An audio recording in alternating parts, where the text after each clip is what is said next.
95 ভাগ ড্রাইভাররা জানে না ফোর হুইল কি, ফোর হুইলের কাজ কি, ফোর হুইল কোন রাস্তায় কীভাবে ব্যবহার করতে হয়, ফোর হুইল লাগাইয়ে কোন গিয়ার চালানো যায় কোন গিয়ার চালানো যায় না।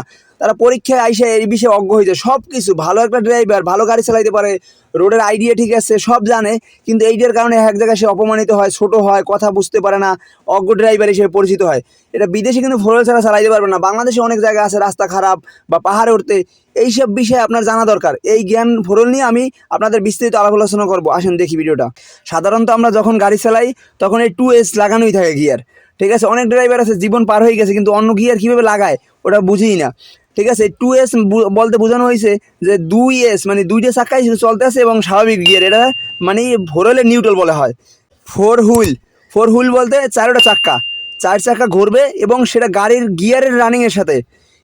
দেখেন এনে 3টে গিয়ার লেখা আছে, 2S 4S 4L, ঠিক আছে। এটা কীভাবে ব্যবহার করবেন, কীভাবে লাগাইবেন। আপনার গাড়ির গিয়ার নিউট্রাল আছে, এই 3টের কী কী কাজ আমি দেখাই দিচ্ছি। স্বাভাবিক সবসময় 2S থাকে, এটা আপনার লাগাইতে হয় না। এই যে 4S লেখা আছে, আপনি 4S কীভাবে ফালাইবেন, ক্লাস ফালাইলেন গাড়ির নিউট্রাল দাঁড়ানো অবস্থায়। এই যে আমার 4S পড়লো, 4S পড়ার পরে আপনার 4S কখন ব্যবহার করা যায়, যেই রাস্তাটা কোনো স্লিপ আছে, 30-40-এর উপরে টানতে হয়, আপনার রিস্ক মনে হয়, পাহাড়ে উঠতে আসেন যে একটা স্লিপ করতে পারে, তখন এই 4S বা 4L বলতে যেটা বোঝায়, এই 4S আপনি দিয়ে চালাইবেন। 4S কীভাবে ফালাই দেয়, এখন 4S দিয়ে আপনি স্বাভাবিক মতন ক্লাস করে 1 গিয়ার 2 গিয়ার চলতে রইলেন, 3 গিয়ার এইভাবে চাললে আপনার 4S চলতেছে। আর আপনার এই যে 2S লেখা, 2S মানে আপনার আপনার গাড়ির ফোর হুইলটা নিউট্রাল আছে, ঠিক আছে। আপনি স্বাভাবিক গিয়ারে যেটা যান 2টা চাকা ঘুরবে সবসময়, আমরা যেটা চালাই এটা তো আপনারা বুঝিনি, কিন্তু এই যে 4S দিলেন। আর এই 4L এর কী কাজ, 4L লেখা দেখেন, লেখা বুঝছেন। 4L কীভাবে ফালাই দেয়, 4L এই যে ক্লাস দিয়ে আবার এইদিকে ডান দিকে চাপ দিতে হবে, এই ডান দিকে সোজা যাবে না কিন্তু, ডান দিকে চাপ দিয়ে এই যে 4L বললো, ঠিক আছে। 4L, ঠিক আছে। 4S এর ভিতরে আবার একটা গিয়ার, এটা 2 নম্বর গিয়ার, ঠিক আছে। এটা 4L গিয়ার। এই গিয়ারটা দিলে হয় কি, আপনি অনেক বিপদে পড়ছেন, তখন 4 চাক্কা ধীর গতিতে ঘুরে উঠবে, বা খাড়া কোথাও র্যাম্পে উঠতে আসেন বা পাহাড়ে একদম খাড়া অল্প কিছুক্ষণ চলার জন্য এই 4L লো রাখা, দেখছেন এই যে আপনার এই গিয়ারটা ব্যবহার করতে হবে। এই 4Lটা শুধু আপনি ফাইসে গেছেন, বিপদে পড়ছেন, বা আপনার উঁচু জায়গায় উঠতে আসেন, অনেক কষ্ট হবে, ইঞ্জিনের মানে সমস্যা হতে পারে, তখন আপনি এই 4Lটা ব্যবহার করবেন। আর তাছাড়া হালকা সমস্যার জন্য, রোডে চলার জন্য, কাদা নর্মাল রাস্তায় চলার জন্য আপনার 4S ব্যবহার করবেন। সব গাড়ির জন্য আপনি এখন দামি যে অটো গাড়িগুলো আছে, দামি অটো গাড়িতে এই 4L আছে, ঠিক আছে। কিন্তু মানুষ বুঝেন এটা লাগায় কেমন, কারণ ওটা 4 চাকা, মার্সিডিজ, BMW, ঠিক আছে। সৌদি আরবে যত গাড়ি আছে এরা বালুতে চলার জন্য সব গাড়িতে 4L আছে, অটো গাড়ির ভিতরে 4L আছে, ঠিক আছে। এই সেম ভাবে আপনি লাগাইতে হবে। সৌদি আরব থেকে অনেক ভাই প্রবাসী ভাইরা ফোন দেয় যে এইসব সমস্যা নিয়ে পড়ে। এটা শুধু একটু জানার বিষয়, এটা কিন্তু কোনো পরিশ্রমের বিষয় না, অনেক অভিজ্ঞতার বিষয় না। আপনি শুধু গিয়ারটা কীভাবে লাগাইবেন এটা বুঝতে হয়। আপনার এই যে কটা গিয়ার আপনার বললাম, এই সবগুলো লাগাইতে আপনার গাড়ি নিউট্রাল করতে হবে। আপনি এটাই মাথায় রাখবেন। রানিংয়ের ভিতরে 4L, আমি বিপদে পড়ে গেছি, 10 রানিংয়ে কোনো গিয়ার লাগাইতে পারবেন না, একদম গাড়িটা জিরো হবে, তারপর আপনার এই গিয়ার লাগাইতে হবে, ঠিক আছে। আর একটা জিনিস, আপনি যখনই এই গিয়ার লাগাবেন, ঠিক আছে, তখন আপনার মনে করতে হবে যে আমার পরিবেশ কোনটা। আপনার রাস্তা কিন্তু এই যে লো গিয়ার দিয়া 4S, ঠিক আছে, 4L যেটা লেখা, ওইটা কিন্তু আপনার 10-20-এর উপরে গাড়ি টানতে হবে, বিপদে পড়ছেন মানে টান দেওয়ার জন্য, ওই বিপদ থেকে উত্তর হওয়ার জন্য অনেক পেশাবার। কিন্তু আর যদি আপনার চালাইতে হয় তাহলে আপনার 4S, ঠিক আছে, স্বাভাবিক রোডে চালানোর জন্য, একটু কাদা বা ভাঙ্গা, একটু পাহাড়ে উঠতেছেন, ভয় লাগতেছে, ঠিক আছে, বড় পাহাড় না মানে খারাপ পাহাড় না, হালকা হালকা পাহাড়, তখন 30-40-এ টানবেন, তখন এইটা 4S দিয়ে চালাইতে হবে। এটা কিন্তু বুঝে নিতে হবে, নাহলে আপনার গিয়ার বক্স ভাঙে ছিঁড়ে চুরমার হয়ে যেতে পারে।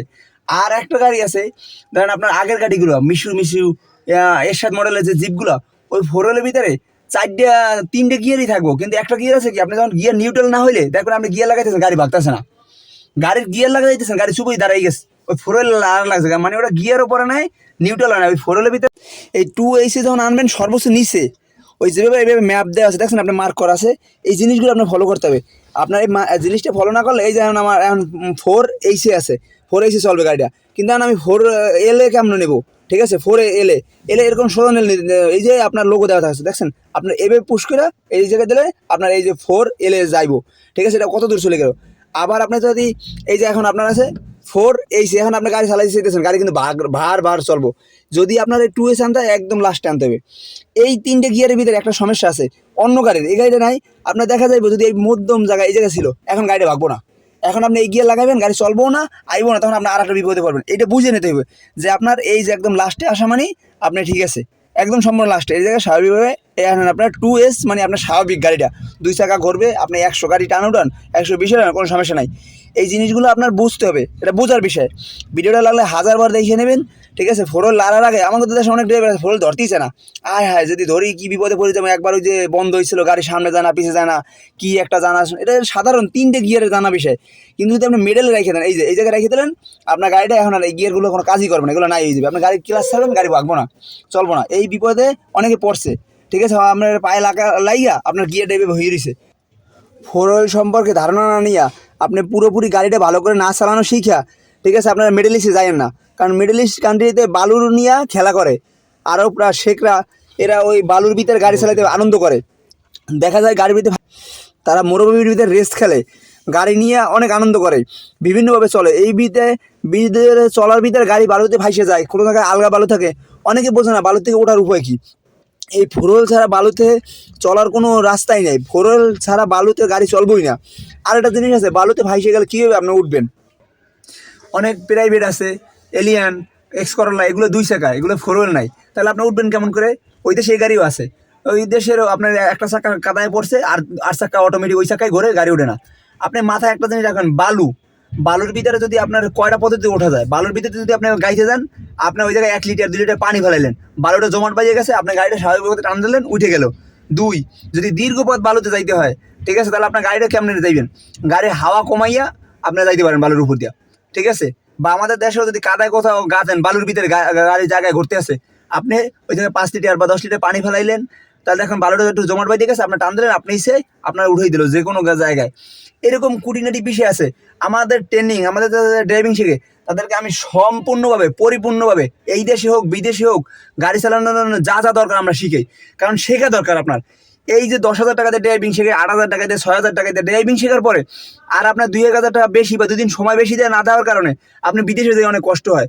অনেক প্রবাসী ভাইরে বলে, ভাই এই গাড়ি এইরকম ওই গাড়ি, আরে ভাই ফোন দিয়ে আপনি বলেন, আপনার যদি ওই সময় 2 দিন বেশি সময় দিতেন, আপনার কোনো সমস্যা হতো না। আমার কাছে আমি বিরক্ত হই না, অনেক মানুষ ফোন দেয়, আপনার যে কোনো সমস্যার জন্য আপনিও ফোন দিবেন, আমি আপনার হেল্প করবো, গাড়ির বিষয়ে হোক, ড্রাইভিংয়ের বিষয়ে হোক, ঠিক আছে। তারপর আপনি যখন শিখবিনি, শেখার সময় 2 দিন টাইম নিয়ে শিখে যান, আপনার জন্য ভালো হবে। কারণ বিদেশে আপনার রোডে গাড়ি কেউ ফোন দিতে পারবেন না বিপদে আপদে, বা আপনার না জানা থাকলে আপনি বুঝবেন যে কত বড় ভয়ানক একটা রূপ নেয় একটা বিপদে। আপনার সামনে একটা গিরিখাত, আপনার কোন লোক ওতে বোঝানো হবে গিরিখাত, ওদের কোনো লোক থাকে না, মাইলকে মাইল, কিলো সে কিলো, সামনে একটা পাহাড়, দেখুন রোড ভালো, সামনে যায় দেখুন আর রোড নাই, একটা বেরিবাদের একটা দেওয়া আছে স্টিলের গ্রিল, আপনারা গ্রিলে মেরে দিলেন। ওই জায়গায় কী লোকও ছিল, কী লোকোতে বোঝানো হয়েছে সামনে আর সড়ক নাই। এটা কিন্তু বাংলাদেশে এরকম নাই, কিন্তু অন্যান্য দেশে মানুষের পর্যটন রোড একদম নদীর পাড়ে নিয়ে গেছে, ঠিক আছে। ওই জায়গায় গাড়ি পার্কিং করে মানুষ নদী দেখিয়ে ঘুরে ঘুরে সেলফি টেলফি নিয়ে আসে, কিন্তু ওই জায়গায় মার্ক দেওয়া আছে, লেখা আছে সামনে আর সড়ক নাই। কী লোক করে দেখলে বুঝবেন, লেখা থাকে না, চিহ্ন থাকে, ওই চিহ্নগুলো আপনার চিনতে হবে। আমরা এই সবগুলো নিয়ে ভিডিও করি, আপনারা ওইগুলো দেখবেন। বা আপনি আমাদের কাছে ড্রাইভিং শিখলে বা যে কোনো জিনিস না জানা থাকলে আমাদের কাছে কমেন্ট করবেন, জানবেন। ভাই জানলে, জ্ঞানে মাথার ভিতরে জানা থাকলে আপনার এই বিপদে পড়তে হয় না। নাহলে এই বিপদগুলো কখন আইসে পড়ে কেউ জানে না। বিদেশে এইগুলো হয়, বিদেশে লোগো দেখা, সংকেত দেখে চলতে হয়। বাংলাদেশে কোনো সংকেত নেই। বাংলাদেশে যার হাত ক্লিয়ার আছে, যে চালু আছে, যে একদম চাপ দেয় সেই জায়গাতে বাইসে আসা যায়, সেই ড্রাইভার। কিন্তু বিদেশে ভাই ওইগুলো হয় না। বিদেশে কেউ সাথে কেউ কথা বলে না, ভাই আমি বামে যাবো, ভাই আমি ঢাকা যাবো, ভাই আমি বরিশাল যাবো, ওটা বলে না।